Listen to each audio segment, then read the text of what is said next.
It was the celebration of my son Caleb's promotion. The company managers were there, drinks in hand, congratulating him with those professional smiles that never quite reach the eyes. Gregory, his direct boss, approached me with curiosity that was barely concealed. "Margaret, I heard you got married recently? Congratulations. And your husband, what does he do?" Before Arthur could open his mouth, before I could say a word, Caleb let out a laugh that echoed through the room and went through my chest like a knife. "He washes dishes at a restaurant," he said with a huge smile, almost proud of his own cruelty. "Yeah, he stays back there in the kitchen scrubbing dirty pots all day, for about $200 a week. You can imagine him, all greasy, with his hands wrinkled from so much detergent." Gregory and Patrick, the other manager, nodded with disdain. Their faces transformed into masks of condescending pity. They turned around almost immediately, as if being near us might infect them with our supposed mediocrity. Brittany, Caleb's wife, touched my arm with fake compassion. Everyone started treating us as if we were invisible, as if we were less than them. And then it happened. Gregory's phone rang. He answered as he walked away, but his voice changed in seconds. His face paled until it turned almost gray. "Mr. Sterling," he said with a trembling voice. Yes, he is here. He looked at me. He looked at Arthur. He looked at Caleb. And in that instant, that precise instant, the whole world was about to flip upside down. But I have to go back. I have to explain how we got here. How such an absurd lie became everyone's truth. How my own son, my only son, the person I carried in my womb and raised alone after his father died, became the architect of my humiliation. And how I, Margaret, at 69 years old, decided to allow it. I decided to stay quiet and observe, because I needed to know. I needed to confirm something I was terrified to acknowledge, that perhaps I had raised a stranger, someone who valued appearances more than love, status more than loyalty, invented hierarchy more than basic humanity. Arthur and I met 8 months ago at a business leadership conference. I attended as a special guest. He was sitting there in the back rows, discreet, almost invisible, not like the other executives who need to scream their self-importance with flashy suits and overly loud laughter. Arthur had something different, a powerful stillness, a security that didn't need external validation. We spoke after my presentation. He asked me intelligent questions about crisis management, about female leadership, about second chances. He didn't brag about anything. He didn't drop company names or impressive figures. We just talked, like two real people, in the middle of a sea of corporate masks. We saw each other again, and again. And 6 months later, without fanfare or an ostentatious ceremony, we got married. A small, intimate wedding with 5 guests. Caleb was there, but with that distant look he used when something didn't meet his social expectations. What nobody knew, what nobody could know, was who Arthur really was. CEO of the largest multinational tech conglomerate in the Americas. The same company where Caleb had just been promoted to junior manager after 4 years of busting his hump on mediocre projects. The same company that billed $3 billion annually. The same company where Gregory and Patrick, those two who looked at us with scorn at the party, were barely expendable middle management. Arthur managed operations in 12 countries. He negotiated with governments. He signed mergers that appeared on the front pages of financial newspapers. But nobody knew because he couldn't afford for them to know. Too many threats, too much exposure, too many risks of kidnapping, extortion, harassment. He had built an almost ghostly public identity. He appeared at board meetings under a pseudonym. His corporate photos were never published. His interviews were always with his back turned or with a distorted voice. He was a powerful ghost, and I knew it. I knew everything. But I decided not to tell Caleb. When my son asked what my new husband did for a living, Arthur responded with his usual protective vagueness. "I work in the industrial kitchen area." He said it because he literally spent half the day in the executive dining room on the 30th floor of the corporate tower. It is the place where common food isn't served, but where deals worth hundreds of millions of dollars are closed while drinking Italian espresso, where the CEOs of other companies go to negotiate on neutral territory, where the economic future of entire countries is decided between plates of salmon and glasses of French wine. But Caleb heard kitchen and his brain, contaminated with classism and hierarchical obsession, did the rest. Kitchen equals dishwasher. Dishwasher equals failure. Failure equals shame for the family.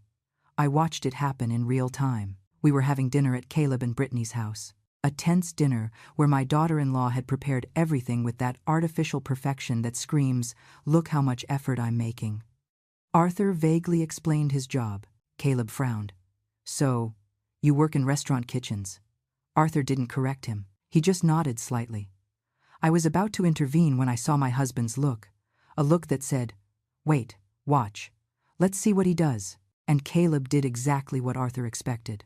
What I feared but needed to confirm. He let out an uncomfortable laugh and said, "So, you wash dishes and stuff?" Brittany stifled a gasp.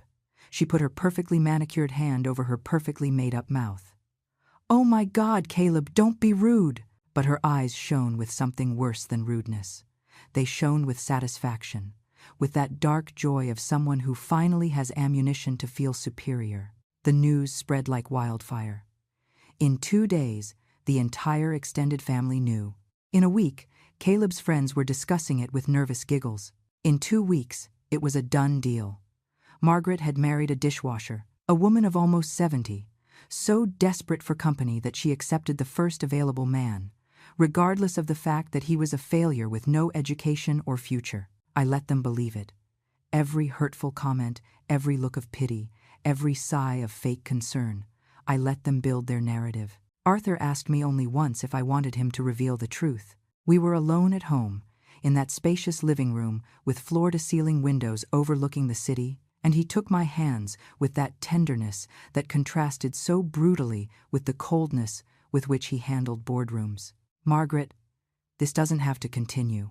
I can make a call and end this." But I shook my head. "No," I told him.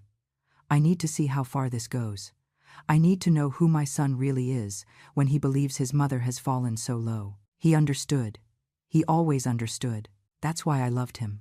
Because in a world of inflated egos and men who need to demonstrate their power every 5 minutes, Arthur was different. His power was so real, so solid, that he didn't need to exhibit it. He could walk down the street like any regular retiree, and nobody would suspect that with a snap of his fingers, he could move $200 million from one country to another. The humiliation began subtly, as it always starts, with comments disguised as concern. "Mom, are you eating okay?" Caleb asked one afternoon while we were visiting his house. "I mean, with Arthur's wages. I don't know if you guys can afford quality food." Brittany nodded with that face of manufactured compassion. "Yes, Margaret. If you need help with groceries, we can chip in. We have a membership at that organic supermarket. You know." I smiled. I thanked them. I told them we were perfectly fine. But I mentally noted every word, every inflection, every look they exchanged between them. That look that said, "Look at the poor old lady, so proud she won't accept reality." Arthur squeezed my knee under the table, an invisible gesture, a reminder that he was there, that this was temporary, that there was an end to this farce, and that end would be devastating for those who underestimated us. Weeks passed, and the humiliations escalated. Caleb started excluding me from family conversations about finances. When he talked about his investments, about his plans to buy a bigger condo, about the bonuses he would receive, he looked at me with pity and changed the subject, as if talking about money in front of me was in poor taste, as if I no longer belonged to that world of successful people who can plan comfortable futures. Brittany was worse, much worse, because her attacks came wrapped in velvet, in that poisonous sweetness that is impossible to confront without seeming paranoid. "Margaret, that blouse is so pretty," she would say, touching the fabric of my clothes as if evaluating its quality. "It's from those discount stores, right? There's nothing wrong with that. You have to be practical when the budget is tight." Or when she saw Arthur. "Tell me, Arthur, what is it like working in a kitchen? It must be exhausting being on your feet all day. And the heat, right?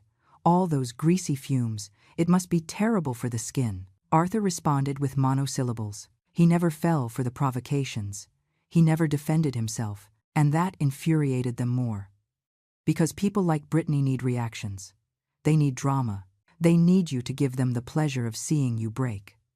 But the worst humiliation came 3 weeks before the promotion party.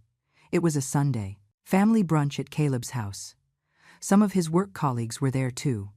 People he wanted to impress. Patrick was there. That manager with the fake smile who always talked too loud. And a woman named Sarah, an HR manager, who walked around the living room as if she were evaluating everyone for a promotion. Caleb introduced Arthur and me with that barely disguised shame. This is my mom, Margaret. And this is Arthur, her husband. He works in, the gastronomic sector. Patrick raised an eyebrow. You own a restaurant? No, Caleb intervened quickly. He works in kitchens, you know. Scrubbing plates and that stuff? There was an uncomfortable silence. Sarah looked me up and down. Oh, how interesting. It must be difficult at your age, Margaret, dealing with financial limitations. But well, love doesn't understand bank accounts, right? Everyone laughed. That nervous laugh people let out when someone says something cruel but socially acceptable. Arthur ate his salad in silence. I smiled. And inside, I counted the days. I counted the hours until all that fabricated superiority would collapse like a house of cards in the rain. After that meal, while we were driving back home, Arthur finally spoke. His voice was calm, but there was steel in it. Tomorrow I can end this. A call to Gregory. A meeting with human resources. Caleb and his little world of junior managers would find out in seconds. But I refused again. Not yet, I told him. Something still needs to be revealed. Caleb still needs to show how far he is willing to go. Because deep down I was still clinging to an absurd hope.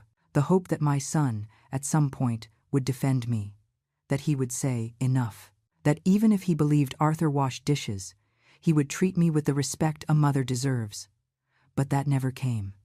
It never came. Brittany began comparing me to herself at every gathering. I just completely renovated my closet, Margaret. I spent like $3,000, but Caleb insists I treat myself. He says a successful woman needs to look successful. You understand, right? Well, maybe not now, but back in your day I'm sure you understood. Or when she talked about her vacations. We are going to Cabo in first class. Caleb says he can't travel in coach anymore. It's a corporate image thing. You guys don't travel much, do you? I imagine with Arthur's job there isn't much free time. Or budget. Every phrase was a stab. Every comment was a reminder that she saw me as inferior, as someone who had fallen, as someone worthy of pity, but never respect. And Caleb did nothing. He never did anything. He laughed uncomfortably or changed the subject. But never, not once, did he defend me. The straw that broke the camel's back was when Brittany suggested I look for a job. We were having coffee, just the two of us, in that expensive cafe where she felt important. Margaret, I've been thinking. Maybe you could look for a job. Something simple, I don't know. Receptionist or administrative assistant. There are companies that hire older people to demonstrate inclusion. It would be good if you contributed something to the household, don't you think? So Arthur doesn't carry everything, although, well, I imagine he doesn't earn much either. But 2 small incomes add up to more than one. I stared at her. For the first time in weeks, I let her see something in my eyes, something that made her blink uncomfortably. I'm fine like this, Brittany, but thank you for your concern. She laughed nervously. No, it's not concern. It's just that Caleb and I want you to be happy. And we know that the financial situation can generate stress in marriages, especially at your age. I nodded. I paid for my coffee, and I walked out of there knowing that the day of truth was approaching, knowing that when it arrived it would be brutal, knowing that Brittany and Caleb had no idea of the storm they had summoned. Then the invitation arrived, an elegant card, printed on thick ivory paper with gold lettering. Celebration of the promotion of Caleb Herrera to Senior Manager of Strategic Development. The phrase hit me like a slap. Senior Manager. My son had gotten another promotion. In just 3 months he had jumped from junior to senior manager. Something unusual, something that normally took years. But there was the invitation, proud, almost screaming his achievement. Brittany called that same afternoon. Margaret, I hope you and Arthur can attend. Although I understand if Arthur can't miss work at the restaurant. I know those places are very strict with schedules. Her voice dripped with poison disguised as consideration. We will be there, I responded calmly. Both of us. There was a pause. Oh, great. Well, it will be in the company's event hall. There will be important people, senior managers, directors, even some high-level executives. So, formal attire.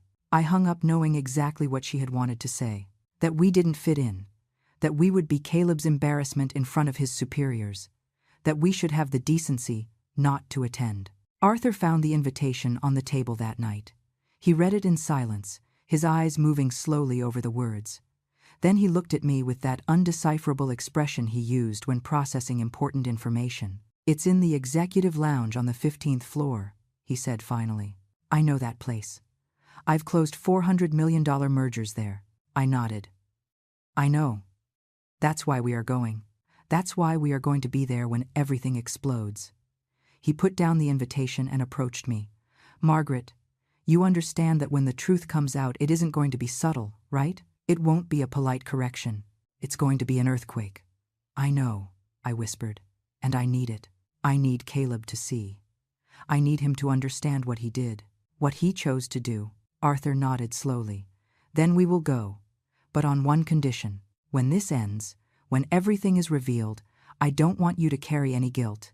You did what you needed to do. You observed. You confirmed. And now you are going to witness the consequences. They are not your responsibility. They are his. The days leading up to the party were strangely normal. Caleb called twice to confirm we would attend. His tone was anxious, almost pleading. Mom, seriously? Are you guys going? It is very important to me. This promotion is huge. There are very important people I want to meet the family. Well, apart from the family. The final clarification went through me. Part of the family. Not all. No, Arthur. Only the presentable parts. Only the parts that weren't embarrassing. I confirmed we would be there. I heard his sigh of resignation on the other end of the line. Okay, but please, Mom, ask Arthur to wear a suit, even if it's a simple one. And that he doesn't talk much about his job. You know how people at the company are. They can be. Prejudiced. How ironic, I thought. How absolutely ironic that he asked me to protect Arthur from prejudices when he himself was the most prejudiced of all. Brittany also called, but her call had another purpose. Margaret, I've been thinking, maybe it would be better if Arthur and you arrive a little late. When most of the guests are already there. That way, you don't have to go through that awkward moment of being the first ones. Plus, Caleb wants to make his grand entrance with the senior managers, and it would be easier if you guys arrive afterward. You understand, right? It's just logistics. I knew then that Caleb had asked her to make that call, that he hadn't had the courage to tell me himself, that he wanted us to arrive late, to minimize our presence. To hide us, we will arrive on time. Brittany. At the time the invitation says, she stammered something about traffic and parking, but I interrupted her. See you there. And I hung up before she could continue poisoning the air with her suggestions disguised as help. The night before the party, I almost didn't sleep, not from nerves, but from rage. A cold rage that had been accumulating for months. Every condescending comment, every look of pity, every time they treated Arthur as if he were less. Every time they treated me as if I had lost my dignity. Everything was there, compressed in my chest, waiting for the moment to be released. Arthur found me awake at 3 a.m, looking out the window toward the illuminated city. He sat beside me without saying anything. He was just there. After a long silence, he spoke. Tomorrow Gregory is going to receive a call that will change his perception of reality. Patrick too. Sarah will probably go into shock. And Caleb. Caleb is going to understand that the world doesn't work the way he believed, that the hierarchy he worships so much is more fragile than he imagined.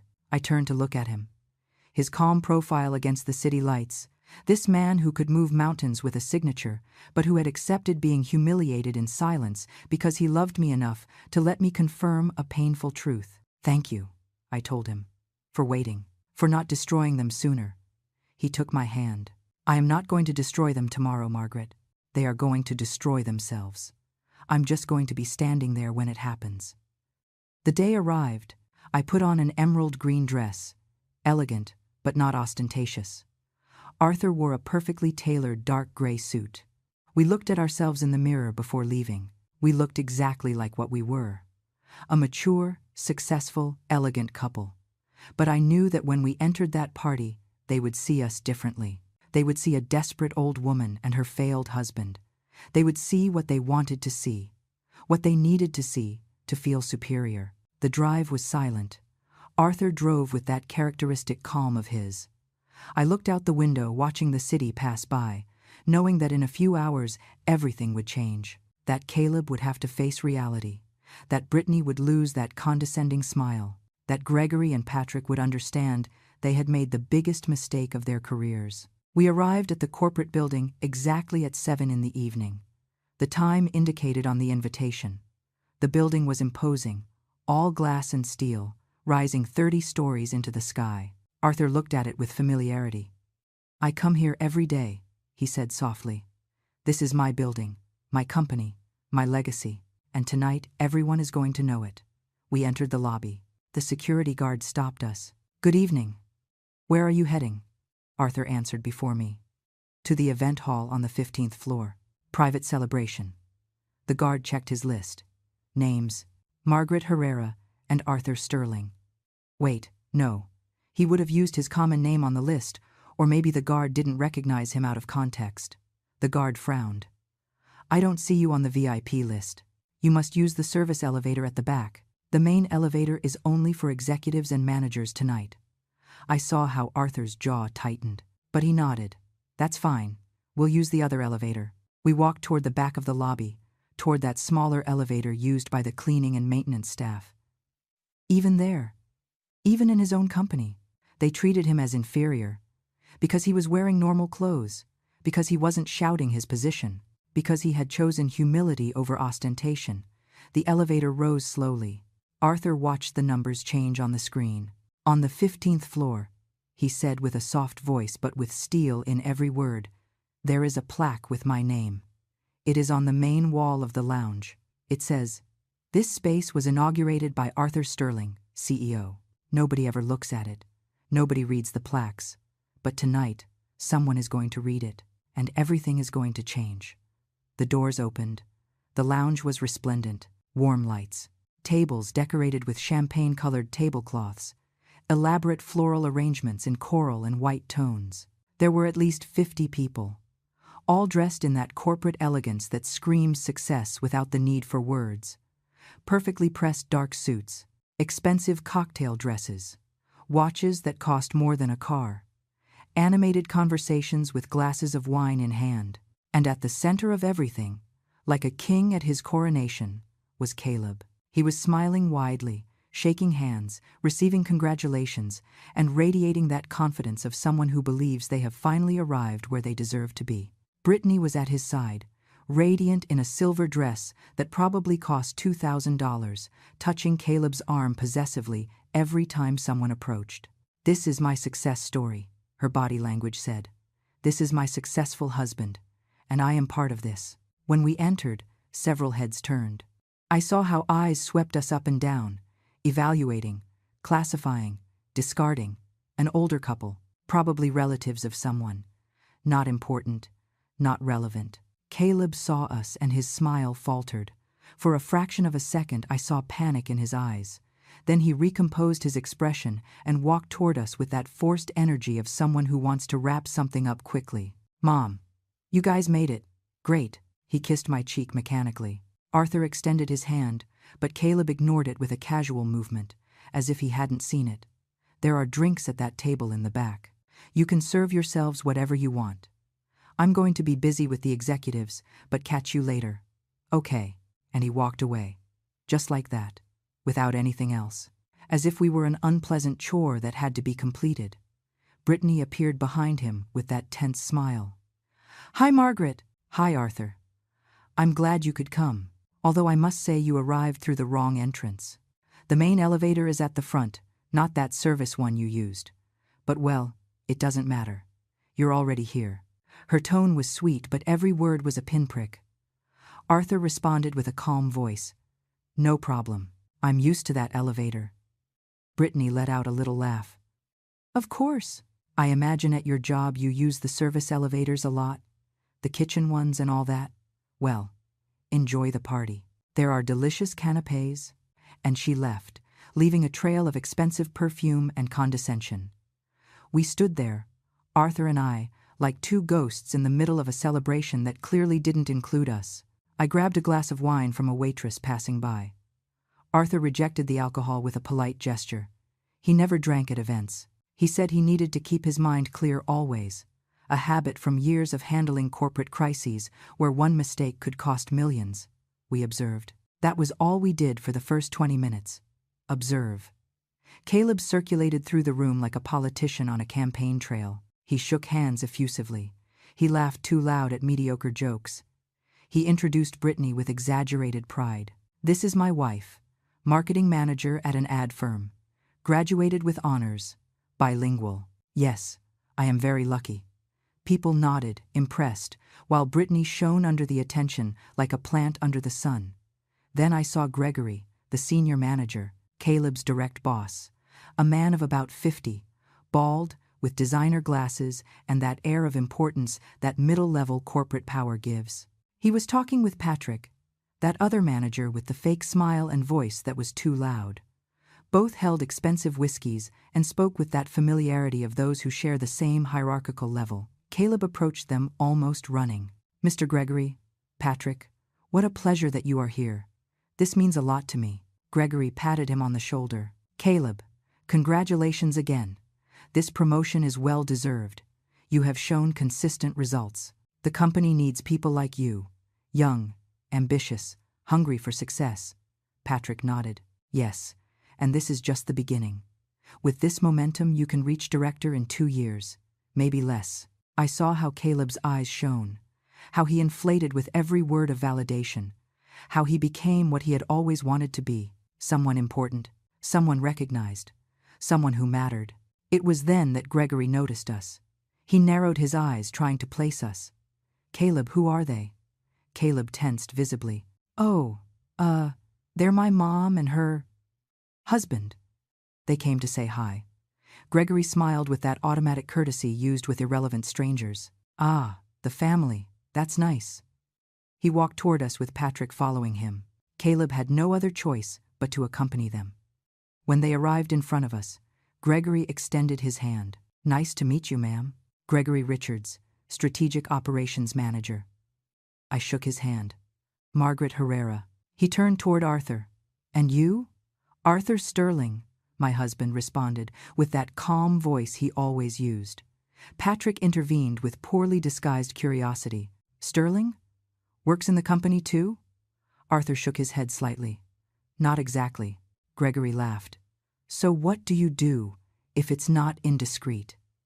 There was a silence. Caleb opened his mouth, and then, with that smile I will never forget, that cruel and ashamed smile at the same time, my son said the words that changed everything. He washes dishes at a restaurant. The phrase fell like a bomb. Gregory blinked. Patrick almost spit out his whiskey. Caleb continued, as if he had opened a floodgate and now couldn't stop the torrent. Yeah. He stays back there in the kitchen scrubbing dirty pots all day, for about $200 a week. You can imagine him, all greasy, with his hands wrinkled from so much detergent. He let out a nervous laugh. My mom met him and, well, you know how it is. At that age, people get lonely. She can't be too picky. Brittany appeared out of nowhere, like a vulture smelling blood. Yes, it's a curious story. Margaret got married very fast. She didn't even investigate much about him. But well, love doesn't understand bank accounts, right? Although I must admit it is uncomfortable at family gatherings. He doesn't understand much of our corporate world. Gregory and Patrick looked at us with a mixture of pity and discomfort. That look successful people reserve for those they consider failures. Gregory cleared his throat. Well, to each their own. Right. The important thing is to be happy. Patrick nodded, already looking the other way. Looking for an escape. Yes, totally. Caleb, I think the CFO just arrived. You should go say hi. It's important for your career. Caleb jumped at the opportunity to get away from us. Yes, Yes, you're right. Mom, Arthur, enjoy the party. We'll talk later. And they left. The three of them, Gregory, Patrick, and Caleb. They walked toward the other side of the room, where a group of executives in impeccable suits were conversing with glasses of champagne. They left us standing there like old furniture that nobody wants but out of courtesy cannot be thrown away. I felt something inside me fracture. It wasn't the humiliation that hurt.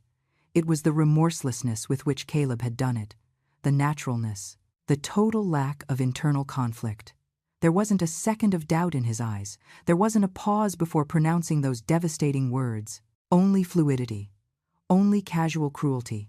Like someone commenting on the weather, Arthur didn't move. He didn't react. But I saw his right hand clench into a fist for 2 seconds before relaxing again. In 20 years of my career, he said in a very low voice that only I could hear, I have fired executives for much less than this. I have shut down entire departments for lack of ethics, and my own stepson just humiliated me in front of his superiors without even blinking. I touched his arm. Not long now. It's almost over. He nodded. I know. And when it ends, Margaret, when this explodes, I don't want you to feel guilt. Caleb chose this. Every word, every laugh, every look of contempt. He chose them. More people started approaching Caleb. Sarah, that HR manager who had been at the family brunch, arrived with a tablet in hand and an official expression. Caleb, I need you to sign some documents for your new contract. Salary increase. New responsibilities. Everything is here. Caleb signed with an exaggerated flourish, almost theatrical. Sarah smiled. Excellent. Now you are officially a senior manager with all the benefits, including access to executive parking, private office, and participation in the quarterly strategic meetings. Brittany squealed with excitement. My love, you did it. I am so proud. She hugged him effusively. Gregory raised his glass. A toast to Caleb Herrera. The future of this company. Everyone raised their glasses. Everyone except Arthur and me. Nobody noticed. Nobody was looking at us. We were invisible, irrelevant. The toast was completed with applause and renewed congratulations. And then, in the middle of all that celebration, Gregory's phone rang. The tone of Gregory's phone cut the air like a knife. It wasn't a common ringtone. It was that special melody, discreet but insistent, that executives program for important calls. Calls that cannot be ignored. Gregory looked at the screen, and his expression changed instantly.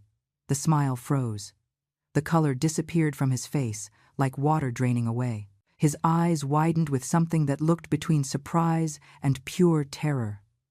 Excuse me, he said with a trembling voice. I have to answer this. It's important. He walked away quickly toward a corner of the room, the phone glued to his ear. We all watched him. The background music kept playing. Conversations continued. But something in Gregory's body language had caught the attention of several people. Patrick frowned. Must be something serious. I've never seen him like that. Caleb laughed nervously. Surely it's some important client. You know how they are, always demanding. But I could see Gregory from where I was. I could see how his free hand went to his forehead, how he nodded repeatedly with jerky movements, how his lips moved saying, yes, sir, yes, sir, of course, sir. His posture was one of total subordination, of genuine fear. Arthur leaned toward me imperceptibly. That is my executive secretary, he whispered. I asked her to call him exactly at 8:30. I gave her very specific instructions. She is going to tell him that the CEO needs to speak with him immediately about an urgent matter related to tonight's celebration. My heart beat faster. So this is real. It's happening. Arthur nodded almost imperceptibly. There is no turning back now. In 5 minutes, this whole farce ends. And Caleb is going to understand that the world doesn't work the way he believed. I watched my son. He was chatting animatedly with Sarah, oblivious to what was about to explode. He gestured enthusiastically, talking about his plans for the condo, about the innovations he would implement, about how he would take the company to the next level. How ironic, how absolutely ironic that he was talking about taking the company to the next level without knowing that the true leader of that company was standing 3 meters away, being treated like trash. Gregory walked back like a sleepwalker. His face had gone from pale to ashen. He held the phone as if it were a grenade about to explode. He reached where Caleb was and interrupted him without ceremony. "Caleb, I need to talk to you. Now. It's urgent." Caleb blinked, surprised. "Mr. Gregory, is everything okay? You look upset." Gregory looked around nervously. "I just received a call from the CEO's office." There was a collective silence. Several people nearby stopped talking. The word CEO had that effect. It was like pronouncing the name of a god, remote, powerful, inaccessible. Patrick approached immediately. The CEO called. "Why? Is something wrong with the company?" Gregory shook his head, confused.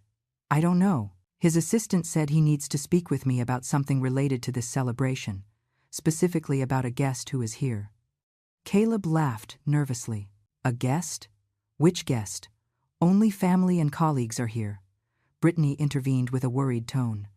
"There isn't a problem with the party budget, is there? Right? Caleb told me the company would cover everything, but maybe there was a misunderstanding." Gregory didn't answer. He dialed a number with trembling hands. He put it on speakerphone without thinking, probably due to the state of shock. A female voice answered. "Office of the CEO. Karen speaking." "Miss Karen, this is Gregory Richards. I was just called. They said the CEO needed to speak with me." "Yes, Mr. Richards. One moment, please. I'll connect you." There was a pause. The entire room seemed to have stopped breathing. Even the background music sounded lower. And then a voice was heard. A voice that I knew intimately. The voice that had whispered, "I love you" to me that same morning. The voice that had accepted being humiliated in silence for months out of love for me. "Gregory, this is Arthur Sterling." The reaction was instant and brutal. Gregory almost dropped the phone. His face went from ashen to green. "Sir, Mr. Sterling, I didn't." His voice broke. Caleb frowned, totally confused. "Arthur Sterling. That is the name of—" He looked toward where Arthur and I were. His eyes widened. "No, it's not possible." Arthur's voice continued from the speakerphone, calm, professional, with that authority that doesn't need to shout. "Gregory, I was informed that you are at the celebration of Mr. Caleb Herrera's promotion. Congratulate him for me. He is a good element. He has potential." Gregory swallowed audibly. "Yes, sir. I am here. He is here too. Excellent. Then there won't be a problem with us meeting in a few minutes. I need to discuss some aspects of the merger with the German firm. There are $8 billion at stake, and I need your immediate input. I also need Patrick Garcia to be present. Is he there?" Gregory looked at Patrick with wild eyes. "Yes, sir. Patrick is here. Perfect. I will be there in 5 minutes.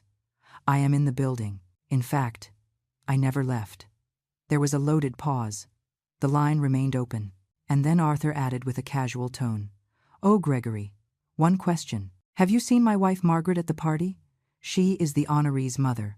I want to say hello to her before the meeting." The silence that followed was tomb-like.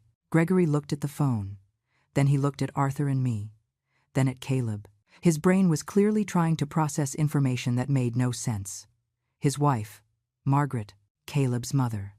The lady who arrived with the man who.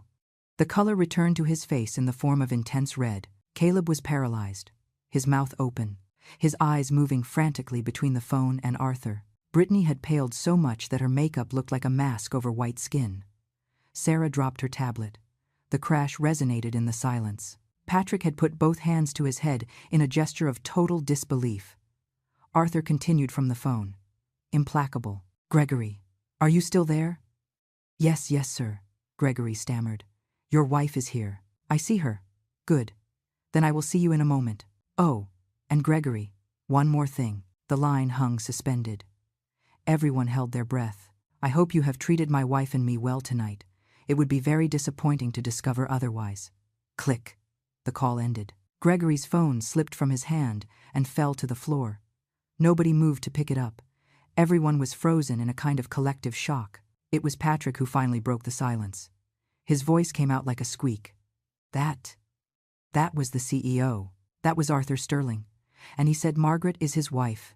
And you guys, You guys said that he… Caleb couldn't speak. He opened and closed his mouth like a fish out of water. Brittany had started to tremble visibly. Sarah had backed away slowly, as if the mere proximity to the situation could contaminate her. Gregory finally reacted. He turned toward Arthur and toward me with an expression of pure horror. You. It's the CEO, Arthur completed with a calm voice. Yes, I am. I have been CEO of this company for 7 years. I manage operations in 12 countries. The merger I just spoke about is worth more than everything everyone in this room will earn in their entire combined lives. And tonight, at the celebration of my stepson's promotion, I was told that I washed dishes at a greasy restaurant. Gregory fell to his knees. He literally fell to his knees in the middle of the room. Mr. Sterling, I didn't know. My God, I didn't know. If I had known, I never would have. Arthur raised a hand. You don't need to kneel, Gregory. Stand up. You are a manager of this company. You have dignity. Although clearly you have problems recognizing dignity in others when you believe they are inferior to you. Gregory stood up trembling. Patrick had also approached. His face was pure anguish. Mr. Sterling, I didn't know either. If someone had told us… Caleb, Arthur said, turning toward my son. Caleb took a step back instinctively. Arthur walked toward him with measured steps. You have been working in my company for 4 years. 4 years. I hired you personally after reviewing your file. I approved your first promotion because you showed results. I approved this second promotion because Gregory reported your good performance to me. I was considering you for a special leadership program that could take you to the vice presidency in 5 years. Every word was like a hammer. Caleb was shaking. And tonight, Arthur said with a voice that finally showed the steel underneath, tonight you humiliated me in front of your colleagues. You humiliated your mother. You treated us like trash. You invented a degrading story about me and repeated it with a smile. Why, Caleb? Why did you do it? My son opened his mouth, but no sound came out. He tried again. I didn't know. Arthur laughed without humor. You didn't know. Of course you didn't know. Because you never asked. You never investigated. You never cared. You just assumed that because I said I work in an industrial kitchen, I was a dishwasher, and that assumption gave you permission to treat me as inferior, to shame your mother, to laugh at us. Tears started rolling down Caleb's cheeks. Mr. Sterling, Arthur, sorry, please, I didn't mean to. If I meant… Arthur interrupted him. You meant exactly what you did. You wanted to feel superior. You wanted to impress your bosses by putting someone else down. And it worked, didn't it? Gregory and Patrick treated you better after laughing at me. Sarah looked at you with more respect. Everyone did. Because in your world, in this sick corporate world, cruelty toward those you believe inferior is social currency. The entire room was watching us now. 50 pairs of eyes, 50 witnesses to the destruction of Caleb Herrera. Brittany tried to intervene. Her voice came out sharp, desperate. Mr. Sterling, please. This is a misunderstanding. Caleb was joking. We were all joking. It's just that nobody told us who you were. If we had known. Arthur turned toward her with a look that made her recoil. Brittany, you asked me about the heat in the kitchens, about the greasy fumes. You told me it must be terrible for my skin. Do you remember? She paled even more. I was just trying to make conversation. No, corrected Arthur. You tried to humiliate me by disguising your cruelty as curiosity, just like when you suggested to Margaret that she look for a job as a receptionist because 2 small incomes add up to more than one. Just like when you bragged about your first-class vacations and your $3,000 purchases specifically in front of her to highlight that we couldn't afford it. Every comment, every look, every condescending sigh. Everything was deliberate. Everything was cruel. And now you tell me it was a misunderstanding. Brittany started to cry. Tears of panic, not regret. I'm sorry. I'm so sorry. Please don't ruin Caleb's career over this. He worked so hard to get here. Arthur didn't answer. He turned toward Gregory and Patrick, who remained petrified. You two, he said with a cutting voice. How did you treat me when you thought I was a dishwasher? Gregory stammered. Sir, I was polite. Polite? Repeated Arthur. You nodded with disdain when Caleb said, "I scrubbed dirty pots." You moved away immediately as if my presence were contaminating. You looked at me with that expression you reserve for people you consider inferior. And then you went to talk to the important executives without looking back a single time. That is courtesy to you? Patrick tried to defend himself. Mr. Sterling, in my defense, I just followed the conversation. I didn't say anything offensive. You said nothing, agreed Arthur. Exactly. You said nothing when Caleb humiliated us. You said nothing when Brittany made hurtful comments. Your silence was complicity. Your indifference was cruelty. And now you are here, trembling, because you discovered that the man you considered trash is actually your supreme boss. The man who signs your bonuses, the man who approves your promotions, the man who with one word could end your career. Sarah approached timidly. Mr. Sterling, I personally reviewed Caleb's promotion file. Everything was in order. The numbers, the evaluations, everything justified the promotion. There was no favoritism. Arthur looked at her with an undecipherable expression. I know, Sarah. That's why I approved the promotion. Caleb is competent at his job. That was never in doubt. The problem isn't his professional capacity. The problem is his character. And character, Sarah, is what determines if someone truly deserves power. You can be brilliant at executing tasks, but if you are cruel, if you lack empathy, if you treat people as inferior based on baseless prejudices, then you don't deserve to lead. Because leadership isn't just about numbers and results. It's about integrity. And Caleb just demonstrated that he has none. Sarah nodded quickly, desperate to distance herself from the disaster. You are absolutely right, sir. Completely. Maybe we should reconsider the promotion. Review the character evaluation protocols. Arthur shook his head. I am not going to take the promotion away from Caleb. That would be unfair. He earned it professionally. But what I am going to do is make sure he understands the consequences of his actions. And that everyone here understands that in my company, cruelty toward anyone, regardless of their real or perceived position, will not be tolerated. Caleb finally found his voice. It sounded broken, childish. Mom, I didn't mean to. I swear I didn't mean to hurt you guys. I thought. All heads turned toward me.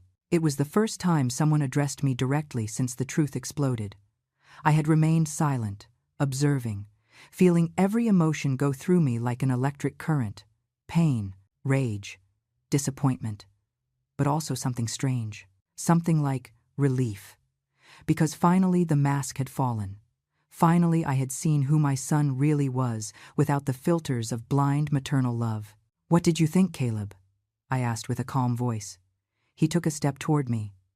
I thought Arthur was, well, that he was someone common, someone without success. And I wanted my bosses to respect me. I wanted to impress them. So you used me, I said. You used my supposed error in judgment, my supposed desperation, as currency to buy respect. You sacrificed my dignity to raise your status. Tears ran freely down his face now. I didn't see it like that. I didn't think it was that serious. They were just comments. They were just jokes. The words came out of me with a clarity that surprised even myself. They were just comments. They were just jokes. Caleb, I raised you as a widow. Your father died when you were 8. I worked 3 jobs simultaneously to pay for your private education. I sold your father's car to pay for your college. I skipped meals so you could have new books. I gave you everything, everything I had. And when finally, after 30 years alone, I found someone who loved me, someone who treated me with dignity and respect, you decided to turn him into an object of mockery, not because he had hurt you, not because he was a bad person, but because you believed he was poor, because you believed he was inferior. And that equation in your head where poor equals inferior, that is what really breaks my heart. Caleb was sobbing openly now. Forgive me. Please, Mom. Forgive me. I love you. I have always loved you. I approached him. I took his face in my hands like I did when he was a child and had nightmares. I love you too, Caleb. I will always love you. You are my son, but I don't like you. I don't like the person you have become. I don't like your obsession with status. I don't like how you treat people you consider beneath you. I don't like that you value appearance more than substance. And I don't know if that has a solution. I don't know if you can change. But what I do know is that tonight, you learned something. You learned that the world doesn't work the way you believed, that hierarchies are illusions, that real power doesn't scream, and that the person you despise the most turns out to be the one controlling your future. Brittany had let herself fall into a chair, crying into her hands. Gregory and Patrick remained standing like statues, terrified to move or speak. The rest of the guests kept a prudent distance, watching the drama unfold as if it were a movie. Some whispered among themselves, others simply watched with huge eyes. Sarah typed frantically on her phone, probably reporting the situation to HR or legal. Arthur finally spoke again. His voice had recovered that professional and distant tone he used in board meetings. Gregory, Patrick, I expect to see you in my office tomorrow at 8 a.m. We are going to have a long conversation about organizational culture, unconscious biases, and the type of leadership we want to cultivate in this company. Both nodded vigorously. Yes, sir. Of course, sir. Whatever you order, sir. Arthur turned toward Caleb. And you, he continued, you keep your promotion, you keep your salary, you keep your office and your benefits. But you are going to do something for me. I saw hope appear in Caleb's eyes. Anything. Whatever you ask, during the next 6 months, said Arthur, you are going to work 1 Saturday a month at the community soup kitchen the company sponsors. You are going to serve food. You are going to wash dishes. You are going to clean tables. You are going to coexist with people who really wash dishes to survive. People who work 2 jobs and barely make ends meet. People you would consider failures. And you are going to do it without complaining, without bragging about it on social media, without turning it into a performance of humility. You are going to do it in silence, and you are going to learn. You are going to learn that the value of a person is not in their bank account, nor in their corporate title. It is in their humanity, in their empathy, in their capacity to treat others with dignity, no matter who they are. Caleb nodded like a bobblehead. Yes, yes, I will do it, I promise. Arthur hadn't finished. And if at any moment during those 6 months I catch you treating someone badly, if I hear that you made a derogatory comment, if I find out that you looked with disdain at someone you consider inferior, not only will you lose your promotion, you will lose your job. And I will personally ensure that every major company in this sector knows exactly why. Understood. Caleb swallowed saliva. Understood. Arthur nodded. Good.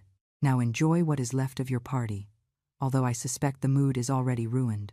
He turned toward me and extended his hand. Margaret, I think it is time to leave. I took his hand. I felt it warm, solid, real. We walked toward the exit of the hall. The sea of people opened before us like biblical waters. Nobody spoke. Nobody moved. They just watched us pass. When we reached the door, Arthur stopped and turned one last time. Oh, and Caleb, he said with a voice that echoed through the hall. Congratulations on your promotion. I really hope you use it to be a better person. Not just a better employee, a better person. And we left. The doors closed behind us with a soft click that sounded like thunder in the silence. The corridor was empty. Our footsteps echoed on the polished marble as we walked toward the elevator. Arthur didn't let go of my hand. I didn't let go of his either. It was then that everything really hit me. Not the humiliation of the party, not Caleb's cruelty, but the full reality of what I had just witnessed. My son, the person who had been my reason for existing for so many years, had sacrificed me without thinking twice on the altar of his ambition. And what was worse, he had done it with a smile, with lightness, like someone discarding a crumpled paper. My legs went weak. Arthur held me immediately. Margaret, are you okay? Do you want to sit down? I shook my head, although the tears were already beginning to fall. No, I don't want to be here. I want to leave. I want to get out of this building and never come back. He hugged me right there, in the middle of the empty corporate corridor. He didn't say anything. He didn't try to console me with empty words. He just held me while I cried against his chest, while I let out all the accumulated pain of months of small humiliations that had turned into a huge wound. When I finally pulled away, he took a handkerchief from his pocket and wiped my tears with a tenderness that contrasted brutally with the coldness he had shown minutes before in the hall. That was Arthur, capable of being implacable in business, but infinitely gentle with me. "Sorry," I said with a trembling voice. "I didn't want to break down." "You don't have to apologize for feeling," he responded. "What you just lived through was brutal. Your son betrayed you in the most public way possible. You have the right to cry. You have the right to be shattered. But I also want you to know something." He waited until I looked him in the eyes. "Nothing that happened in there has to do with your value. Nothing that Caleb said or did changes who you are.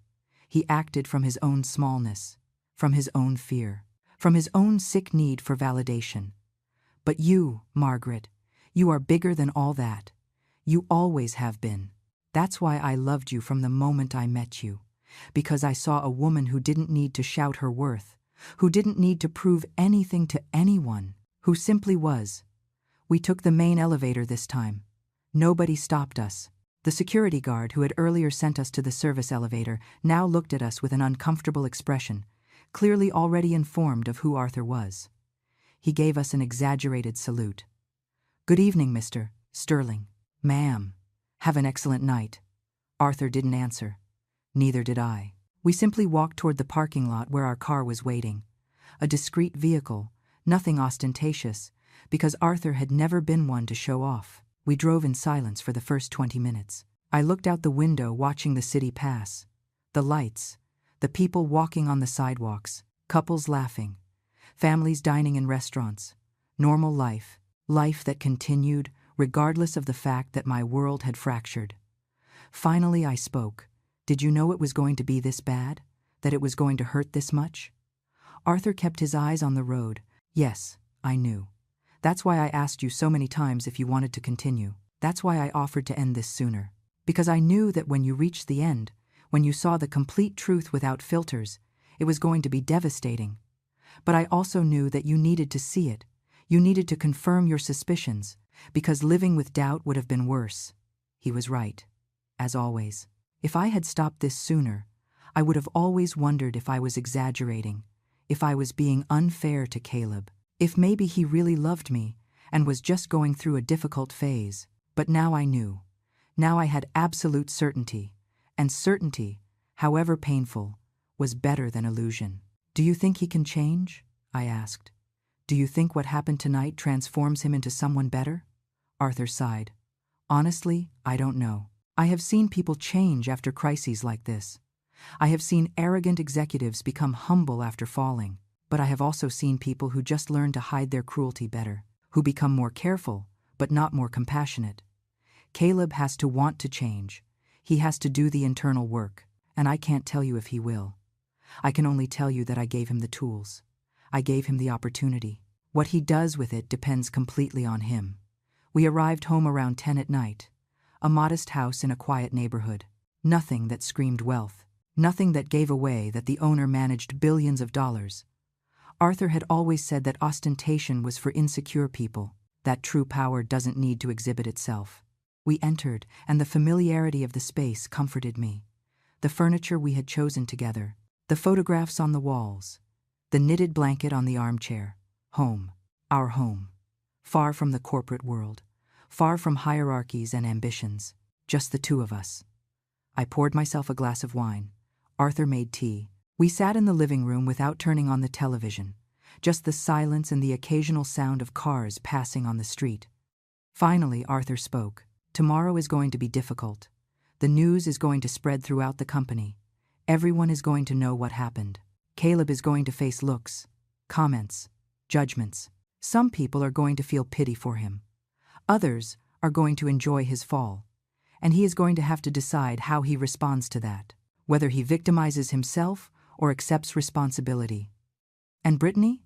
I asked. "What is going to happen with her?" Arthur took a sip of his tea. "Brittany is interesting. She doesn't work at my company, so I can't do anything directly. But I suspect her marriage with Caleb is going to go through a serious crisis. She married the image of success, the rising manager, the bright future. Now Caleb is stained. He has a shameful story. And Brittany is going to have to decide if she stays for real love or if she flees because the image was ruined. My bet is she runs. People like her don't stay when the ship starts sinking. I felt a pang of something. Not exactly pity for Caleb, but something close. Despite everything, he was still my son. And the idea of him losing his marriage, in addition to his dignity, hurt me. As if he could read my thoughts, Arthur said, "I know you still love him. I know a part of you wants to protect him even now. That is normal. That is being a mother. But Margaret, you have to understand something. The consequences Caleb is facing are not punishment. They are education. They are the only way he can grow. If you protect him now, if you intervene, if you soften the blow, you are only going to prolong his immaturity. Sometimes, true love means letting the people you love face the consequences of their actions."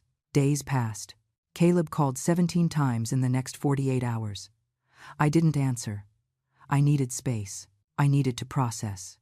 I needed to decide how I wanted to relate to him moving forward. Because one thing was clear. Our relationship couldn't go back to being what it was. That naivety had broken. That blind trust had evaporated. If we were going to have any kind of relationship in the future, it had to be a new one built on truth and responsibility, not on maternal illusions. Arthur gave me brief reports on what was happening at the company. Gregory and Patrick had had their 8 a.m. meeting. They came out pale and submissive. Sarah had implemented new character evaluation protocols for promotions. Caleb had started working at the community kitchen and, according to reports, he was doing it without complaint. But Arthur also told me something else. He told me that Caleb looked different, quieter, more thoughtful, less sure of himself, and that could be good or bad. Good if he used it for genuine reflection. Bad if it was just shame without growth. On Sunday, a week after the party, someone knocked on our door. Arthur was on a video call with executives from Germany about the merger. I opened it. It was Caleb. He looked terrible. Deep circles under his eyes, wrinkled clothes, messy hair. Nothing like the polished executive from the party. "Mom," he said with a hoarse voice, "please, I need to talk to you." I stood in the doorway without moving. Part of me wanted to slam it in his face. Part of me wanted to hug him. Both impulses fought inside me. Finally, I stepped aside. "Come in, but only half an hour, and you are going to listen as much as talk." He entered like a wounded animal. He sat in the armchair where he had been so many times when he was a child, where he had done homework, where he had watched movies, where he had cried when his first love left him. All those memories went through me. All those versions of Caleb, the innocent child, the insecure teenager, the ambitious young man, and now this, the broken adult facing the consequences of his choices. He started to talk. The words came out rushed. Desperate. "Mom, I haven't slept. I can't eat. I go to work and everyone looks at me differently, some with pity, others with satisfaction, as if they were happy to see me fall. In meetings, I feel like they are constantly evaluating me, waiting for me to screw up, waiting to confirm that I am as terrible as they think. And the worst part is, they're right. I am terrible. I did something unforgivable. I treated you in an unforgivable way. I treated Arthur in an unforgivable way. And I don't know how to fix it. I don't know how to be different." I let him speak. I let him empty everything out. And when he finished, when he finally ran out of words, when the tears ran down his face, I spoke. My voice was calm but firm. "Caleb, you can't fix it. You can't undo what you did. Words cannot be unsaid. Actions cannot be undone. The only thing you can do is be different from now on. But you have to understand something. Being different doesn't mean acting different out of fear of consequences. It means changing who you are inside. It means examining your values. It means asking yourself why status is so important to you. It means facing your insecurities instead of projecting them onto others." Caleb looked at me with red and swollen eyes. "Mom, I'm doing what Arthur asked. I go to the community kitchen. I wash real dishes. I serve food to people who really need it. And you know what I've discovered?" He paused, his voice breaking. "That they are good people, kind people. People who thank me with genuine smiles. People who work 3 jobs and still find energy to ask how my day was. And I realized something horrible. I realized that I never would have spoken to them if I saw them on the street. I would have ignored them. I would have considered them invisible. Because for me, only successful people existed. People with titles, people with money. And that makes me a monster, right? I nodded slowly. Not a monster, but yes, someone who lost his humanity. Someone who confused human value with economic value. And that, Caleb, is a sickness. A sickness that this society promotes, but doesn't cease to be a sickness. The cure is not easy. It requires constant work. It requires constant humility. It requires reminding yourself every day that your title doesn't make you better than anyone. He wiped his tears with the back of his hand. And Brittany. She left. He made a long pause. She says she can't be with someone who is the laughingstock of the company. She says I embarrass her, that I ruined our social reputation, that her friends ask her what happened and she can't stand the shame. She packed her things 3 days ago and went with her mom. She says she needs space. But I know what that means. It means it's over, because she didn't fall in love with me. She fell in love with what I represented. The promotion, the salary, the bright future. And now that that is stained, now that there is a shameful story associated with my name, she doesn't want to be part of that. I felt something heavy in my chest. It wasn't joy for his suffering. It was sadness for the confirmation that Arthur had been right. Brittany had been exactly what we thought. A person who loved status more than the person. And that is painful for you, I said. But it is also valuable information, because it shows you who you were sharing your life with someone who abandoned you in the most difficult moment. That is not love, Caleb. That is convenience. He nodded miserably. I know. And the worst part is I was just like her. Exactly like her. I valued people for what they had, not for what they were. That's why I treated you guys like that. That's why I thought it was okay to humiliate you, because in my distorted head, being poor equaled not deserving respect. He paused. But there is something else I need to tell you. Something I've been carrying. In the community kitchen, I met a man. His name is Joseph. He is 63 years old. He works washing dishes at 3 different restaurants. He leaves his house at 5 in the morning and returns at 11 at night, 7 days a week, to support his granddaughter because his daughter died and the father disappeared. And you know, he is one of the most dignified people I have met. He speaks with pride about his work. He says washing dishes honestly is worth more than stealing or cheating. And when I asked him if he didn't feel bad about his situation, he looked at me as if I were stupid and said, I have health. I have a job. I have my granddaughter. I am rich in the things that matter.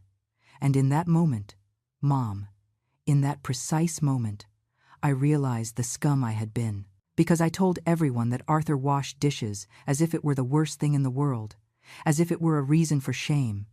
And it turned out Arthur didn't wash dishes, but Joseph did. And Joseph is worth more than me. He has more integrity than me. He has more humanity than me. Tears were running down my cheeks now. Seeing my son finally understanding, finally processing the magnitude of what he had done, was devastating and hopeful at the same time. Caleb, that realization is the first step, the true first step. Because you aren't defending yourself. You aren't justifying yourself. You are looking straight at your inner ugliness and naming it. That requires courage. A different courage than the one you need to get promoted in a company. The courage to be honest with yourself. He sobbed openly. But I don't know if it's enough. I don't know if I can forgive myself. And I don't expect you to forgive me. I just needed you to know that I understand. That finally, after 35 years of living blind, I am starting to see. And what I see disgusts me. It disgusts me deeply. I got up and sat next to him. I put my hand on his. Caleb, look at me. He raised his eyes. Forgiveness is not something that is given immediately. It is not a switch that is turned on. It is a process. And that process requires that you keep doing the work, that you keep confronting yourself, that you keep being different, not for a month or 6 months, but for the rest of your life. And maybe, with time, we can rebuild something. Not what we had before, because that already died, but something new, something more honest. Something based on who we really are, not on who we pretended to be. He nodded and hugged me, a desperate hug of a scared child. For a moment I let him be my son again, my boy who needed comfort, but only for a moment, because I also knew that I had to let him go. I had to let him walk his own path of redemption, without me rescuing him. When he pulled away, I told him, "Now go. Go and keep doing the work. Keep learning from Joseph and real people.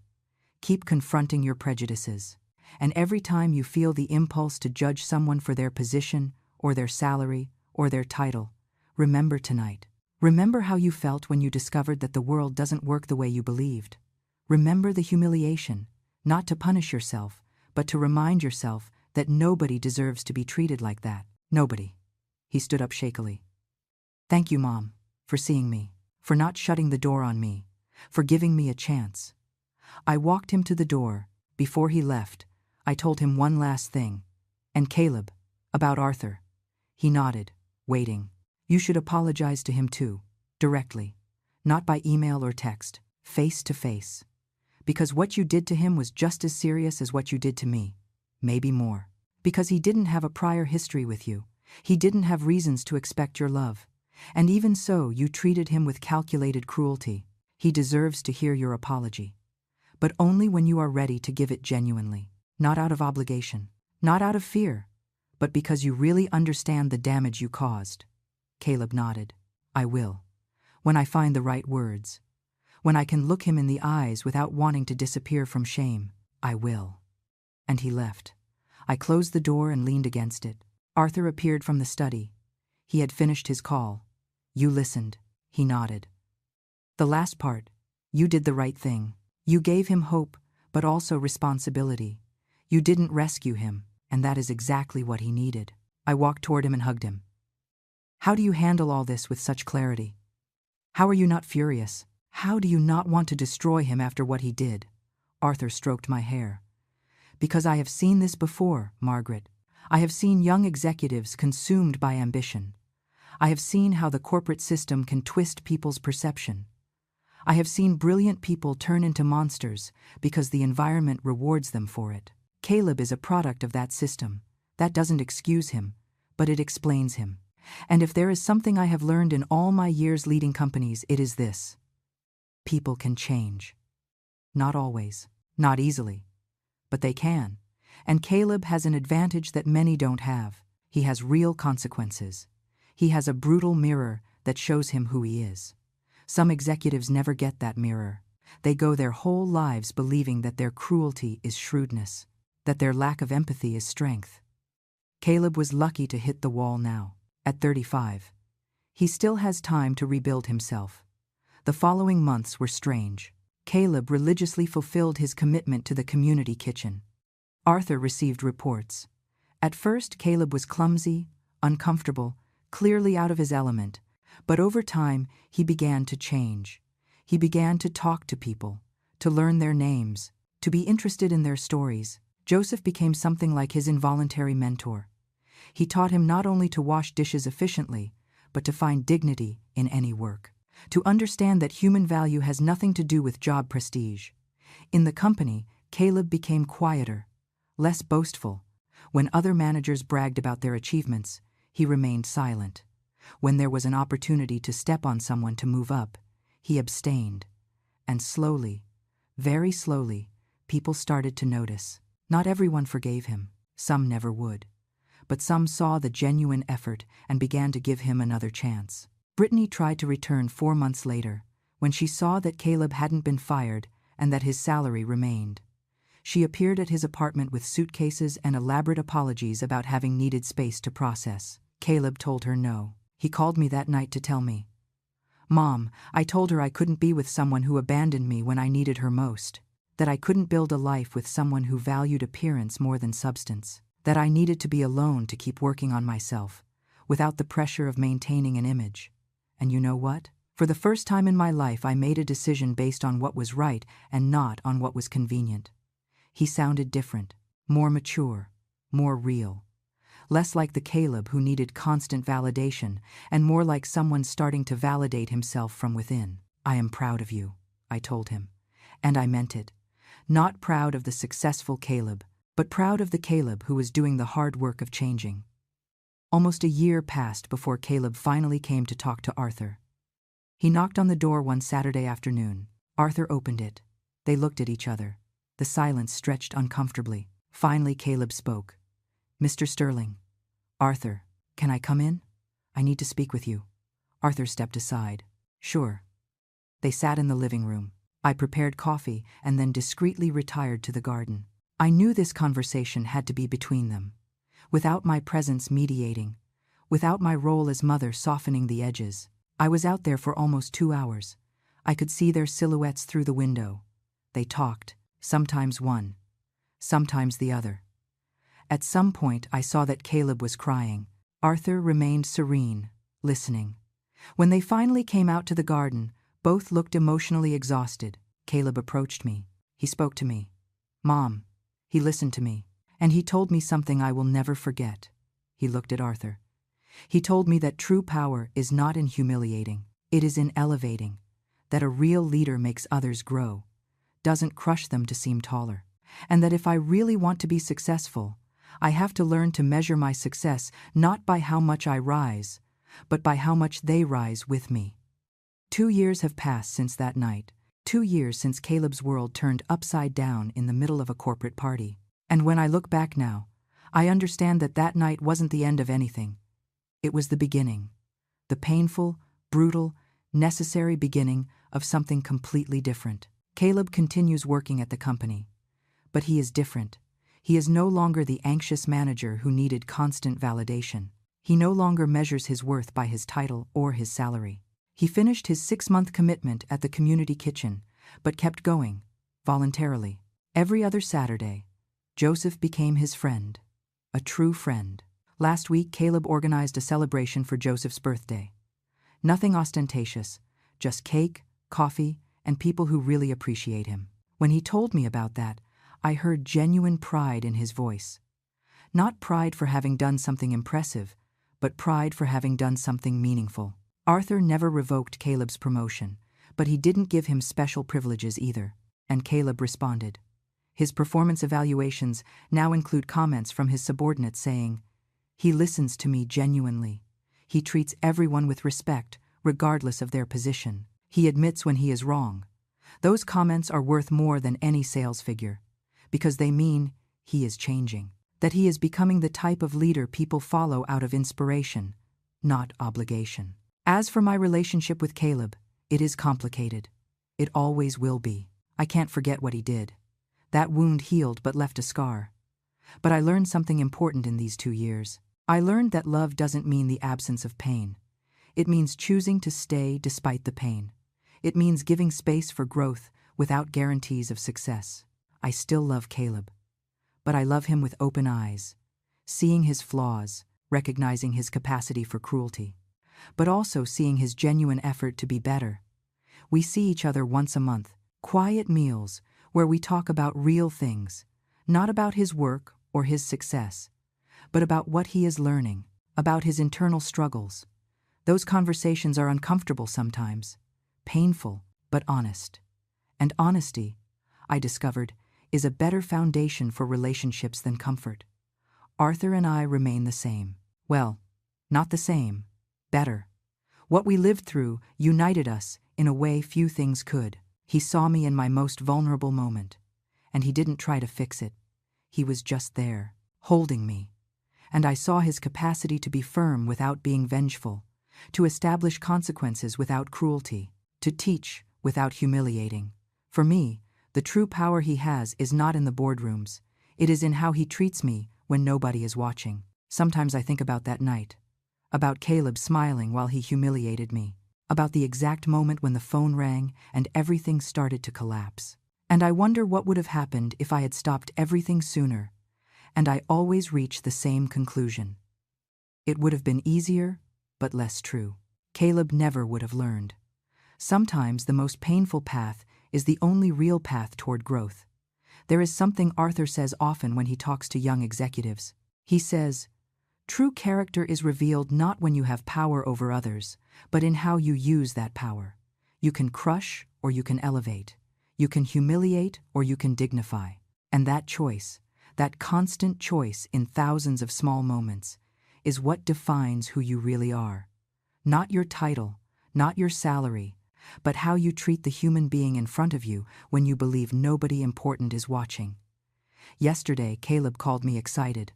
"Mom, Joseph is going to be able to retire. His granddaughter got a full scholarship to college, and I arranged with the company to give him a small supplemental pension." Arthur approved it. He said it was an investment in humanity. I felt something warm expand in my chest. Caleb continued. "That man I would have ignored 2 years ago taught me more about leadership and dignity than any corporate seminar. He taught me that you can have nothing material and still be rich. That honest work, any honest work, deserves absolute respect." We hung up and Arthur appeared behind me. "Good news," I nodded. "Caleb is helping Joseph," he smiled. "That is the type of power worth having. The power to improve someone's life without expecting anything in return. Caleb is learning." I hugged him. "Thank you. For everything. For not destroying my son when you could have. For teaching him instead of punishing him." He kissed my forehead. I did the right thing. And the right thing is not always the most satisfying in the moment. But in the long run, it always yields better fruit. This is my story. The story of a night that changed everything. The story of a son who had to fall to learn to stand correctly. The story of a husband who had all the power in the world and chose to use it with wisdom instead of revenge. And the story of a mother who had to let go of her son so he could finally grow. I don't know what comes next, but I know this. The truth, however painful, is always better than the illusion. Always. Because in the truth, as much as it hurts, lives the only real possibility of transformation.